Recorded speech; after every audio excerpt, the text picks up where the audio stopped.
Thank you so much for coming out tonight and sharing your time and your wisdom with us. Well, and I'm just honored to be here. And it's really interesting. I'm looking at faces and it's like I have seen your faces somewhere before. It's very interesting. So thank you so much, Anna and Mary, for inviting me. I love the opportunity to share the work that I do. And how your inner world rules your outer world. And do you ever wonder why your life looks the way it does? I'm sure all of you have asked that somewhere along the line. I know I did.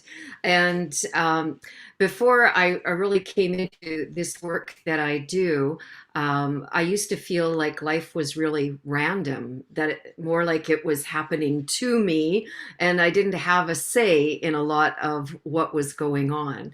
So many of my clients are women who've sacrificed their health for their business. And the interesting part of that is that they don't even realize that they're doing that because they get so busy in their lives. Who here are really great multitaskers?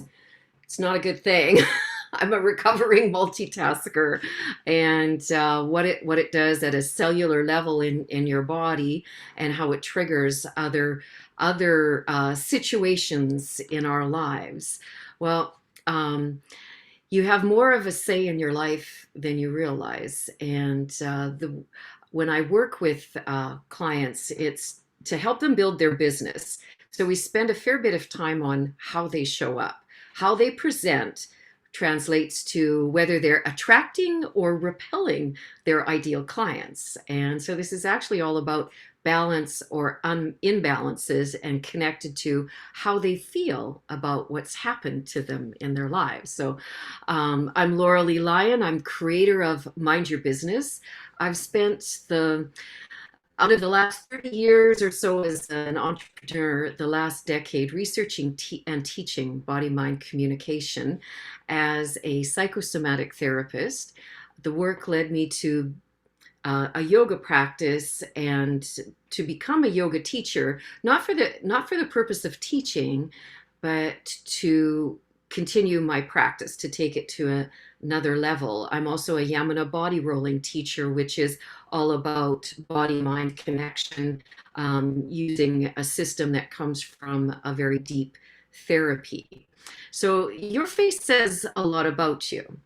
It sets the tone for how you walk through your everyday life, and it shows how you've intellectualized what's happened to you and sends messages through your nonverbal communication. And your nonverbal communication teaches others how to treat you. So that's how you often get the opposite of what you want. So nonverbal communication, it's deeply connected to what's going on in your inner world. So at a cellular level, your body retains the history of your emotional life. So that which you've experienced where there's a lot of emotion to, and happy or traumatic, at a cellular level, your body holds it. And so I'm trained to read that through a process that brings together ancient wisdom, ancient science, natural health sciences, and is backed up by modern science and quantum physics. So, for example, putting on a smile, especially when you don't feel like it doesn't change anything. You have to be able to feel the emotions of the results that you want to experience. That's so when something has happened where you've experienced, I like to use the example of getting punched in the arm. The first time you get punched in the arm, you might bounce back pretty fast. But what if you got punched every day? Eventually that leads to more of a dense muscle composition in the body, pain, and so on. So that's what happens on your face and the rest of your body. So there's ways of understanding it, but most of us don't realize it. So that face that you make, that mom says, don't make that face, you'll stay that way. That's actually what happens to us in life. And I often talk about the shaving or the lipstick face. You know, when you're getting ready for the day and you're making all of those expressions in the mirror, and then that's not the face that everybody else sees. Because as soon as you walk away from the mirror, you go into what I call the driving to work phase, because that's when we go into processing all of the stuff that we're supposed to do. Did we complete this? Are we ready for the day? Do we have to deal with this person, that person, or dealing with public transit or the traffic and all of that? Who is happy that we were just talking about, when did we have time to drive to work? Aren't you so happy that, you know, and maybe it's not a really great thing, but there are gifts that are coming from this last year that we've experienced, right? So, um, so when I talk about the face, it's the way I've been trained is through actually through different spiritual teachings. And I actually come from the beauty industry years back as an educator, a stylist, a makeover artist. And I had a lot of experiences with people when they were having a makeover, because I do this, the skin, the hair, and the clothing. And the first time it was really euphoric, and it was, and it really, you know, filled me up to be able to have this experience with people. And then they'd come for the second one, and it wasn't that kind of an experience. And it wasn't just one person. I started seeing this pattern. And what I started noticing was that they weren't looking at all of this. They were looking here. And that really started my study of, actually there's an actual course called Salon Psychology. And it is all about human behavior. And so, you know, we're going through a time where people are feeling like, oh, we're so disconnected. It's really interesting because before this time, people were looking for connection. And this is where it happens, is being front and center, eye to eye, soul to soul. And if you watch people on Zoom calls, this is a really great training ground for teaching this work, is being on Zoom calls and watching how people don't connect. Because actually what they're doing is they're accessing the parts of their filing cabinets, or what I call the girl cave or the boy cave, because all of their favorite things are up there.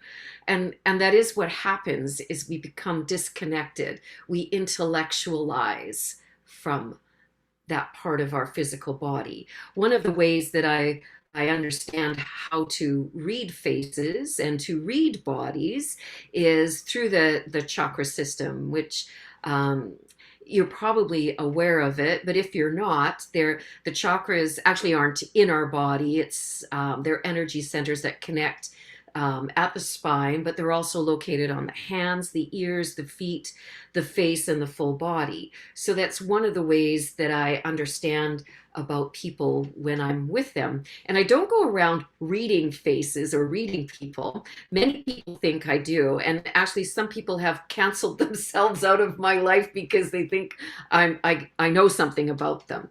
It's not anything psychic.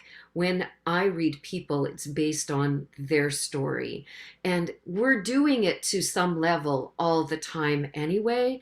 But if you start understanding some of the concepts and just become more conscious of that, then you start looking at people a little bit more in depth and make deeper connections. And that's, I spent so many years teaching this work in a retreat environment. So actually, when the world went into retreat, it was just another day for me. And I understand how people struggle with this, because it's not easy if you're not used to being alone with yourself. And so that actually, this last year, we really universally have been given what so many of us have been asking for, and that's a deeper connection to selves. So in business, I teach this method because it's about having a deeper connection to our clients, but also to um, be in alignment with what is our higher purpose. And so we can relay that message out there. And when you're in alignment with your desires and your passions, you become a magnet.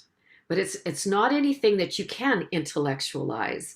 And for all the years that I worked with therapists, I saw a pattern, many of them taking more courses to get more certificates to validate that they were good enough, smart enough, so that they could heal other people. And that in itself is about being out of alignment, because being in alignment is about doing the work here. And that's how I came to be in the shape that I'm in today. I look very different than I used to. I actually don't even look like my family that I was born into anymore, because it's about all of the patterns that I've shifted. And it wasn't anything I consciously set out to do. It was a byproduct. So when we carry those patterns that aren't in alignment with our desires, our purpose, or carrying the traumas, the sad memories, it prematurely ages us. And that alone sets off, particularly in women, premature menopause, weight gain, hair loss, hair growth everywhere you don't want it. All of these other things. That was me. That was me. I was actually 240 pounds when I started my hot yoga practice. And within a year, I was on my path to becoming a yoga teacher. And the yoga practice wasn't about losing weight. And in fact, people would say, "Oh, you've lost so much weight." And I would correct them and say, "Actually, I've worked through issues. I've let go of a lot of emotional crap that I used to carry around with me." And we carry that emotional baggage right through here. And that's part of what prematurely ages us. So chakras are connected to organs, which are connected to issues in our life. So that's part of what's going on here. And when we become conscious of that, there's so many things that we can choose to shift if we like. You know, there's an actual statistic that people will choose discomfort, pain, and death over changing a pattern that will alter the course of their life, just because they're so either afraid of that new pattern or so used to being stuck in that old pattern that they can't shift. And for me and many people, when we go through transformation, this might be true for yourself, that it came at a time when you had a lot of physical or emotional pain in your life. Maybe you were faced with a decision that was life or death. That was myself. So I was so uncomfortable, so in so much pain, and I had diagnosis that if I hadn't shifted, I wouldn't be here today. And the doctors would say back then, they couldn't figure out what was the source of my pain. So I had to figure out something. And then afterwards, it was, well, sometimes these things just go away. So this body has experienced many surgeries, searching for things that were wrong. And today I live with quite a different mindset. I have become a great problem solver. And that's what I believe is one of the ways that we can shift in our lives, instead of blaming, feeling like a victim, and so on. And I speak that with the greatest amount of respect. I'm speaking about myself.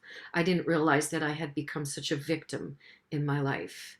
And so to step into my power, my own personal power, was actually scary, because I was afraid of how strong I was. And all of those things that were my strengths seemed to turn people off or scare them away. And so maybe that's you. So all I say is just don't believe anything that I say. Test it for yourself. Go forward in life like it's an experiment. see what happens, and don't believe what others say. This is truly a choice. So let's see here. So I wanted to do. I'm just being conscious of the time, and I wanted to take you into an experience and teach you a little bit about reading faces. And so what I learned when I was in the beauty industry was that we squared men off and we rounded women up in their haircuts. And that's the same going into masculine, feminine, and in nature. It's all about form. I also studied feng shui with a feng shui master who is a geography professor in the United States. And she would always talk about how the lay of the land, the people were like the lay of the land of where they lived. And it's true. I've seen this as a face reader traveling across the country reading faces, how the people in Edmonton are very much like the buildings, the lay of the land, more of the government center, the taller buildings, as opposed to Calgary, where it's more widespread. It's more like cowboy country. There's a totally different feel with that. Regina to Saskatoon, Toronto. I've read faces in Toronto. The skyscrapers. The people are like the skyscrapers. They're very in their head. They want to have those high conversations. I've never experienced that anywhere. And my teacher of psychosomatic therapy also traveled to many different countries reading faces and noticed this to be so. So what I want to share with you is that you, inside of you, in your form, you have masculine and feminine. And truly, it's how I come to see the world. I see man and woman, but I see more masculine and feminine, and the balance or the imbalance. So you'll have, if you were to take your head off your body and put it on a table, would it roll around, which is really flexible, or maybe too flexible? Maybe you're a pushover, maybe you're easily manipulated, or maybe you're like, in our family, one side is German, we'd say you're like the kraut, square. That was my mom, the kraut. And all the women in our family looked like that. And if I showed you a picture of what I used to look like, I was very square in my face. My one sister's very round, really sensitive. So if you start recognizing these forms in your face, in your body, you'll start seeing that in those around you too. So why do people react to us the way they do? It's what I call the red flags. You'll start noticing that, and you'll actually, there's a funny thing that goes on when people react to us, or we ignore like it's not going on, but inside, like there's something, it's like, what's wrong with them, or am I doing something? And it's their reaction to your body language, and that comes from those thoughts inside of. I'll just give you an example. The square, the masculine, is kind of like how hard I work, how hard I drive myself. Oh, I'm stubborn. No, I'll do it myself.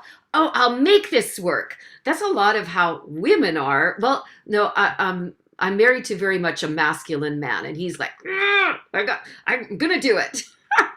I'm married to a fusser. I didn't know that because he's worked away all these years. And now I see this stubbornness that I never saw before. And I see it in his form and how that's changing. So if you're sensitive, you'll have more round about you. It'll show up in here, the round cheeks. This is heart chakra. And that's why that area of our face shows so much of our premature aging. It's where our broken heart shows up. The sadness from early in life. Even if we've had something that's happened recently, it'll show up and it'll be a lifelong pattern. It'll be the texture of your skin. It'll be the color, and so on. So I want you to look into the zoom at yourself just right now and see if you notice the round or the square. Yeah. I'd like you to see what you notice about what stands out. So, Tina, I'm noticing your glasses. So you're kind of like square, but then it goes to round. So every part of your face, if you think about um, the chakras. So you've got base chakra, you've got the higher chakras. So this line across here is imagination, your inner tutor. So actually, and Ross and Phyllis too, on Lily with your glasses. Just, oh, and Catherine's got glasses too. But just notice how it feels when you take the glasses off. Yeah, because actually it can block your third eye. It can block your inner vision, your intuition. And or when you take them off, you might feel like, oh, I kind of feel exposed. Because everything is energy. That's what it comes down to. It's like I always say how, these we can see the hands, but there's actually probably more in between the hands than what is not, what's seen. But it's all there. Gravity, oxygen, whether you see it or not, it is. Yeah. So if you notice. So do you notice something different? You can just unmute yourself and just make a comment if you notice that felt different, or you for the first time you notice, oh, okay, that feels different. Even the color of your hair, it's all energy. It draws your hair draws information in. So the darker you might be, the darker the hair, the more intense. If you have red hair, which I used to have, I've had every color under the rainbow. And I remember being in one class where I had colored it. It was like a fiery red and long. It was really long and really curly. And I was having a challenge with being organized. And one of the students said, well, look at your hair, because I'd talked about hair the day before and how we draw information in. I was like, fire. Yeah. It's like, oh. So I actually, the next day, I smoothed it out. So just become really aware of all of these forms of energy that make you up. Okay, so we're going to go into breakout rooms that Mary's going to decide how that looks. And each of you are going to have a maximum of a minute. And if any of you have your phone handy and the timer handy, someone can decide to be the timer and do 1 minute each. And so, Mary, what do you think that we put them? There's not, if we put everyone into groups of, I might end up going into group 2, which is fine. If we put at least three in a group, and Okay. you're going to, everyone's going to have their turn having their face red. And what we're looking for is, where do we see the round? Where do we see the square?